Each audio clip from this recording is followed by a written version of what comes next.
Assalamualaikum warahmatullahi wabarakatuh. Halo semuanya, perkenalkan nama saya Muhammad Ardi. Saya di sini dari Prodi Agroteknologi Fakultas semester 4 Fakultas Sains Terapan Universitas Sri Kencana. Di sini saya akan memaparkan hasil analisis saya mengenai subsistem agribisnis dan manajemen rantai pasok PT Mutasi Indonesia. Profil perusahaan. Sebelum masuk ke pembahasan subsistem agribisnis, perlu kami perkenalkan terlebih dahulu profil singkat perusahaan yang akan menjadi objek studi saya. PT Mutasa Indonesia adalah perusahaan yang bergerak di bidang PMCG atau Fast Moving Consumer Goods, khususnya di sektor bumbu dan rempah. Perusahaan ini berdiri sejak tahun 2008 dengan fokus awal pada pengolahan lada atau merica. Seiring dengan berjalannya waktu, PT Mutasa terus berkembang dan kini juga memproduksi kunyit bubuk, ketumbar bubuk, serta bumbu masak instan. Pabrik produksinya berlokasi di Mojosari, Mojokerto, Jawa Timur, dan telah beroperasi sejak tahun 2011. Menariknya, pabrik ini diklaim sebagai salah satu fasilitas pengolahan rempah terbesar di Asia Tenggara.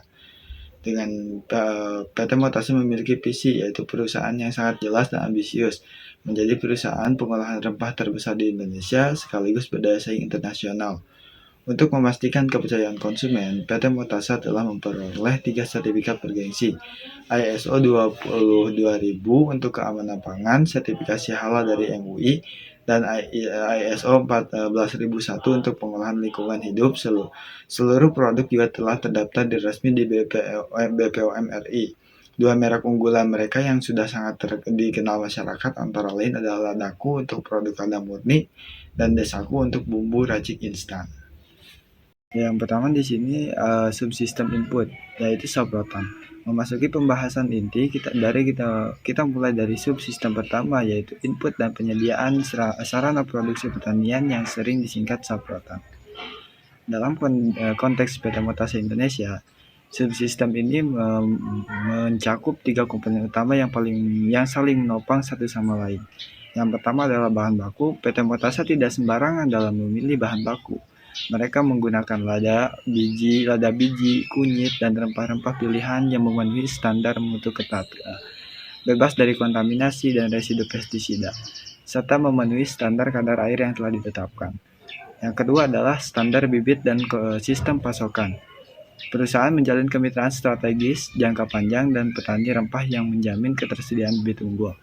Pada kemitraan ini dirancang untuk memastikan keberlanjutan pasokan bahan baku sepanjang tahun, bahkan pada musim-musim yang kurang ideal sekalipun. Dan yang ketiga adalah teknologi atau alat mesin pertanian. Alsintan PT Mutasa menggunakan mesin-mesin pengolahan modern yang berstandar internasional yang mampu menjaga keaslian rasa, aroma, dan mutu rempah sejak bahan mentah hingga menjadi produk jadi. Proses yang otomatis ini juga meminimalkan resiko kontaminasi akibat kontak tangan manusia. Dengan kombinasi 3 komponen ini, PT Mutasa mampu menjaga konsistensi kualitas sejak tahap yang paling awal, yaitu sumber bahan bakunya. Proses usaha tani, PDCA. Selanjutnya kita akan masuk ke subsistem yang kedua, yaitu proses usaha tani.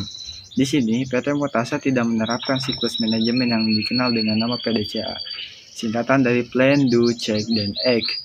Siklus ini bukan sekedar teori, melainkan kerangka kerja operasional yang diterapkan secara nyata di setiap lini produksi mereka. Dimulai dari tahap plan atau perencanaan.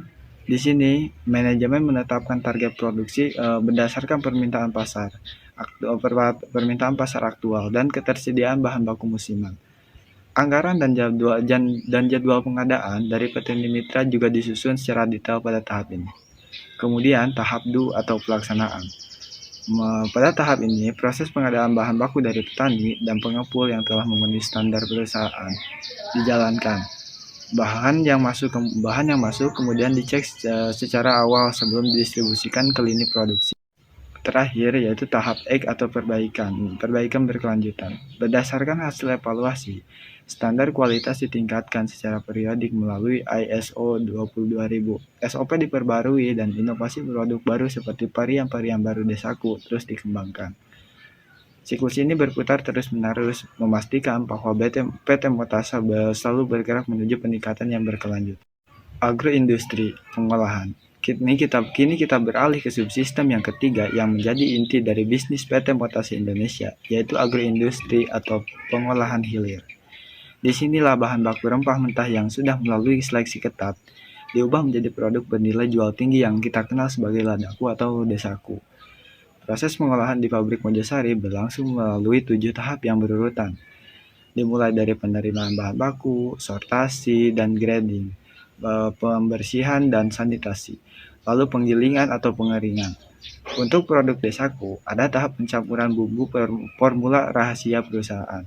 Kemudian dilanjutkan dengan pengemasan dalam bentuk saset maupun botol. Dan terakhir adalah pengendalian kualitas sebelum produk dinyatakan siap untuk didistribusikan.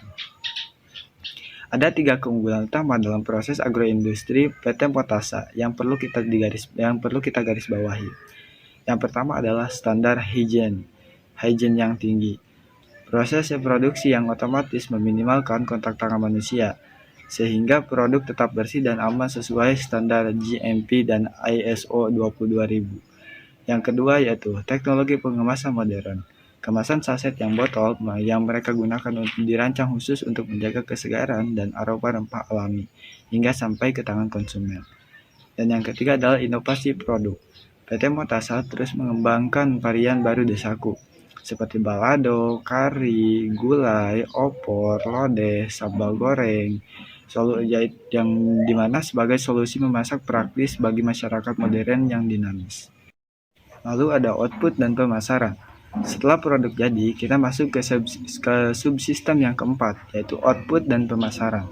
PT Motase Indonesia menghadirkan beragam varian produk untuk memenuhi kebutuhan berbagai segmen konsumen. Untuk merek ladaku, tersedia dalam kemasan 2,5 gram yang sangat ekonomis hingga kemasan botol atau pouch yang untuk konsumen yang lebih sering memasak. Sementara untuk merek desaku, tersedia berbagai varian bumbu racik seperti balado, kari, gulai, sambal goreng, opor, dan lodeh. Strategi pemasaran PT Motasa cukup komprehensif dan mencakup 4 pilar utama. Pilar yang pertama adalah distribusi yang luas. Produk-produk Motasa dapat ditemukan di hampir seluruh lapisan saluran distribusi, dari pasar tradisional, warung kelontong, hingga minimarket dan supermarket besar di seluruh penjuru Indonesia. Pilar yang kedua adalah branding melalui media digital dan televisi. PT Motasa aktif mengedukasi konsumen melalui konten memasak di media sosial, masuk kolaborasi bersama Chef Rudy Hoirudin yang cukup dikenal di dunia kuliner nasional. Yang pilar ketiga, dan ini sangat membanggakan, adalah ekspor ke 7 negara. Produk ladaku berhasil menembus pasar internasional, antara lain Singapura, Malaysia, Brunei Darussalam, Hong Kong, Taiwan, Makau, Belanda, dan Arab Saudi. Pilar keempat adalah kemasan yang inovatif, yang memungkinkan produk menjangkau berbagai segmen, dari konsumen rumah tangga hingga segmen premium.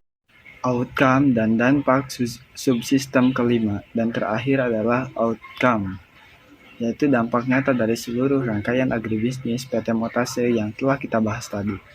Outcome ini dapat kita lihat dari 4 dimensi. Dimensi pertama adalah pendapatan perusahaan. Efisiensi rantai pasok dari hulu ke hilir ditambah dengan nilai tambah yang dihasilkan dari pengolahan rempah mentah menjadi produk jadi, terbukti meningkatkan profitabilitas perusahaan secara signifikan. Diversifikasi produk antara ladaku dan desaku juga membuka peluang pendapatan dari berbagai segmen pasar.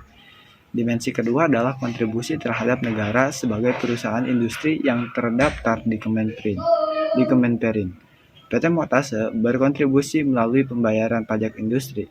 Lebih dari 1 kegiatan ekspor ke 7 negara menghasilkan devisa yang bermanfaat bagi perekonomian nasional.